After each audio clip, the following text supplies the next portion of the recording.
El gobernante ruso Vladimir Putin firmó hoy en Moscú una orden ejecutiva que reconoce a Crimea como Estado independiente. Pocas horas antes, el presidente Barack Obama había anunciado sanciones contra 11 funcionarios rusos y ucranianos, entre estos el depuesto presidente de Ucrania, Víktor Yanukovych.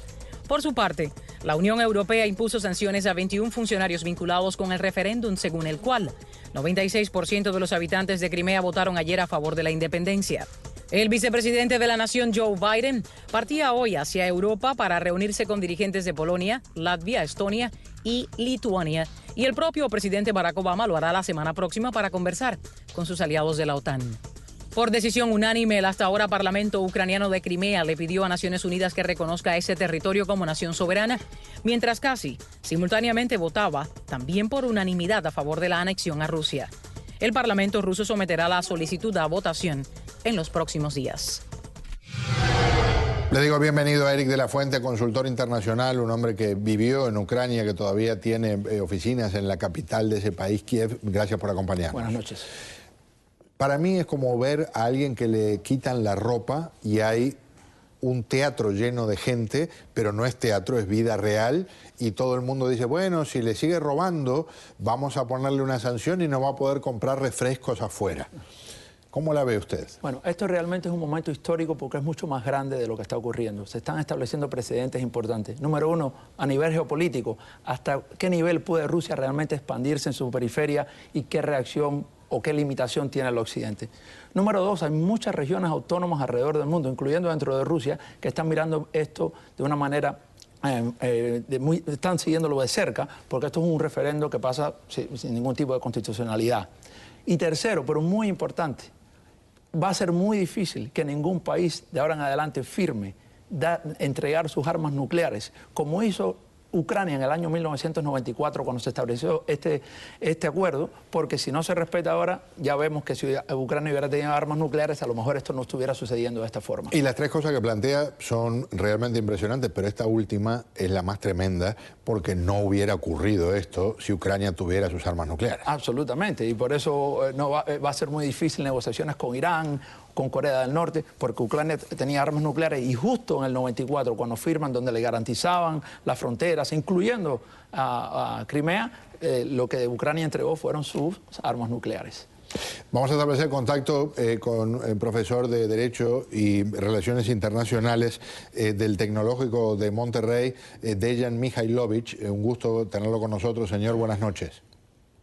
Muy buenas noches, un gusto para mí. ¿Qué piensa de lo que es este proceso en que ante los ojos del mundo Rusia despierta otra vez esos viejos instintos expansionistas, imperialistas, y en la práctica le arrebata un pedazo de país a un vecino? Pues mire, efectivamente lo que hace un mes aproximadamente fue un conflicto político con el propósito ya logrado de provocar un cambio de régimen fuera del marco constitucional en un país. Pues hoy es una confrontación de varios actores a nivel internacional que amenaza con lo que usted enfatizó muy bien, regresarnos a la época de la Guerra Fría y todo aquello que implicaba un orden global bipolar.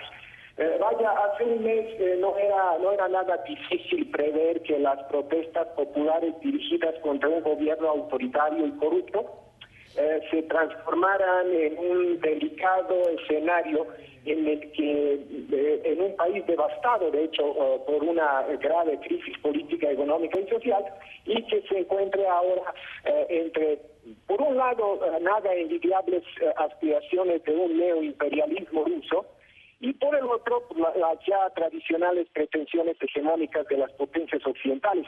En suma, pues en este momento asistimos a un importante reacomodo, diría yo, de los poderes mundiales. Hay un doble enfoque. Uno es cómo lo ve Moscú y otro es cómo se ve desde Washington o la Unión Europea, ¿no? Países potencias occidentales interpretan la crisis sobre el futuro estatus de Crimea como una violación flagrante, y de hecho lo es, de la soberanía y la integridad territorial de Ucrania, mientras Rusia ve el mismo asunto como un proceso pues prácticamente natural de reincorporación de un antiguo territorio suyo debido a los acontecimientos más recientes en el país vecino, y después de un prácticamente golpe de Estado blando que se sume al caos al que actual gobierno, según Moscú, el actual gobierno de Ucrania, actual gobierno provisional, pues no es capaz de enfrentar, y según Putin y sus asesores requiere de medidas que en este momento toma Moscú al respecto. Profesor, vuelvo con usted en un instante, señor de la Fuente, de la forma que están planteadas las cosas hoy.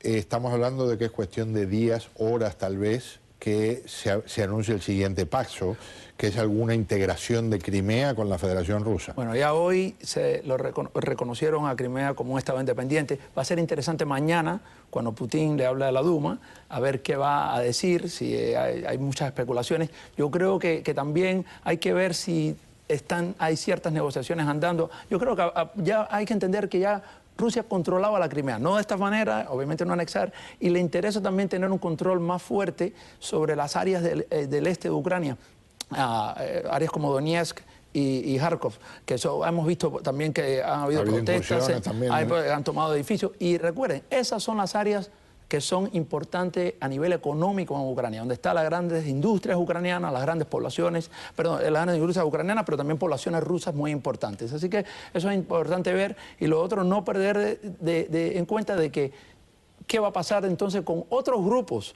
dentro de la Crimea. No se olvide, hablamos de que hay grupos musulmanes, como los tátaros ahora, que todavía no se han proclamado, que obviamente están en contra de Rusia, pero ¿qué va a pasar dentro de esto? Rusia también tiene muchas regiones autónomas dentro de su propio territorio que también son musulmanas. Entonces es muy interesante ver lo que está pasando.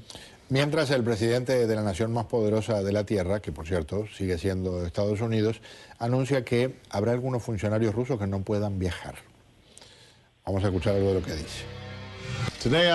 Estoy anunciando una serie de medidas que continuarán elevando el costo para Rusia y para aquellos responsables por lo que está sucediendo en Ucrania. Nuestro mensaje será claro: como aliados de la OTAN, tenemos un compromiso solemne con nuestra defensa colectiva y mantendremos este compromiso. En cuarto lugar, vamos a seguir dejando claro a Rusia que nuestras provocaciones no lograrán nada, excepto aislar aún más a Rusia y disminuir su lugar en el mundo.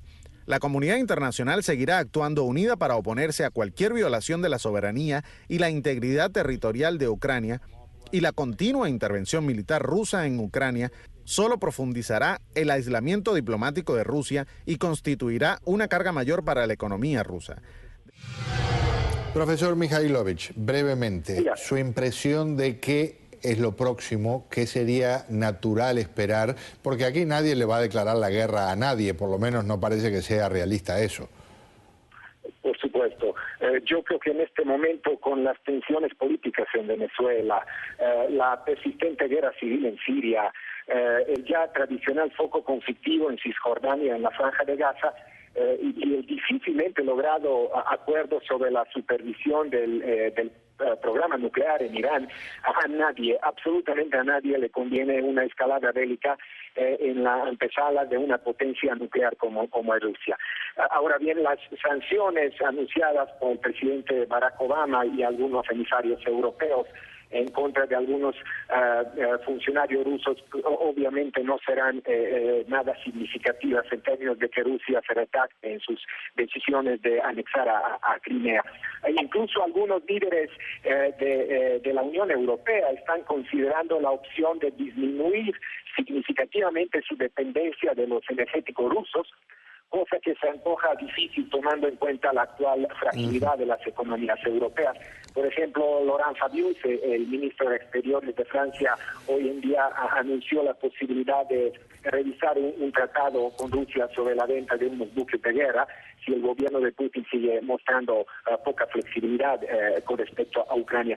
Yo creo que es un problema político agudo y requiere de todos los instrumentos políticos y diplomáticos, no policiales y no militares, para salvaguardar en última instancia la paz mundial. Un gran gusto tenerlo con nosotros, profesor Mikhailovich. Gracias por acompañarnos. Muchas gracias, un abrazo desde México. Muy, pero muy amable, igualmente. Señor de la Fuente, ¿qué le dicen sus contactos? Me imagino que en Ucrania debe haber mucha gente temblando. De hecho, hay muchos contactos dentro de Crimea, personas que trabajan, que se están yendo de Crimea porque, por ejemplo, son abogados que ahora no van a poder ejercer en Crimea, y tienen que regresar a Ucrania. También hay mucha tensión porque hay que acordarse que todavía hay tropas ucranianas en bases dentro de la Crimea, entonces no saben qué va a pasar con eso y hay mucha incertidumbre de lo que va a pasar. Pero también lo hay. Recuerda, no nos olvidemos de Kharkiv y Donetsk. Hay mucha incertidumbre porque hay provocadores y hay grupos que están tratando de tener ejercer más problemas para que se pueda armar algún tipo de confrontaciones también en esas sociedades, en esas zonas que son también muy importantes dentro de Ucrania. Señor Eric de la Fuente, muchas gracias. Muchas gracias. Un gusto tenerlo por aquí.